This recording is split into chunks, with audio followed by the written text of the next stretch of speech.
as I was leading up to preach, it was going to be my first time, and I was pretty excited, for the opportunity. But then I started to get in my head almost, in a sense, I was getting a bit prideful. Piece of me was looking forward to the adoration of people, or the compliments of people. You know what I mean? I was waiting for their cheers. I was practicing day in and like at my lunchtime. Even when I got home, do is practice my preaching. Day of that Wednesday, I was listening to a podcast, and I remember it was a guy named Philip Mitchell, and he said that being a pastor is a burden for him. That when the Lord called him to pastor, he wanted to be an attorney.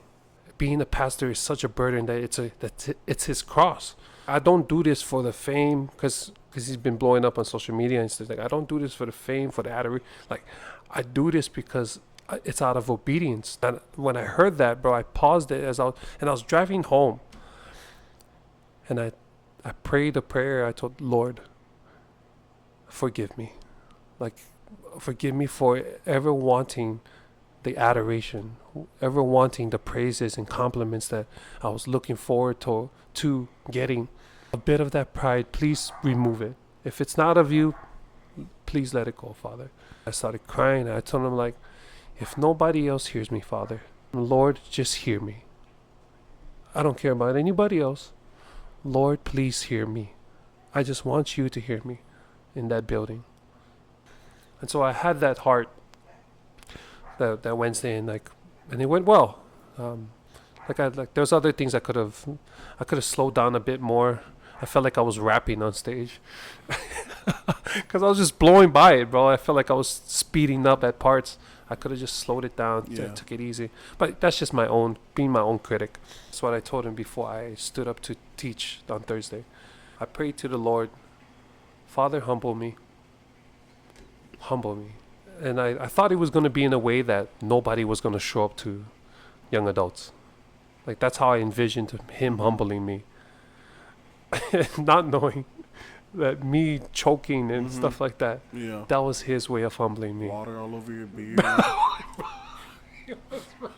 Even going to work on Friday, and then we went to a marriage life group, and doing praise and worship. Like, I was just sitting there praying, like, Lord, thank you. I was just thanking him, for the past week. And I remember him saying, like, hey, remember what you prayed? And I was like, yeah, I know.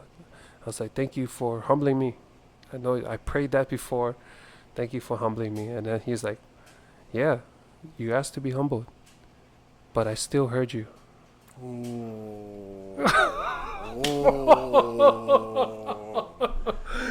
Bro, man. I think that was a mic drop. Bro, man. Bro, literally right there in their living room. Man, that's I was crazy. My bawling. Oh my god. Bro, snot and all, bro. I swear, bro. I forgot about that. That's the thing I prayed on Wednesday. Like, please hear me. Yeah. You know what I mean? And that's what I was seeking in my soul.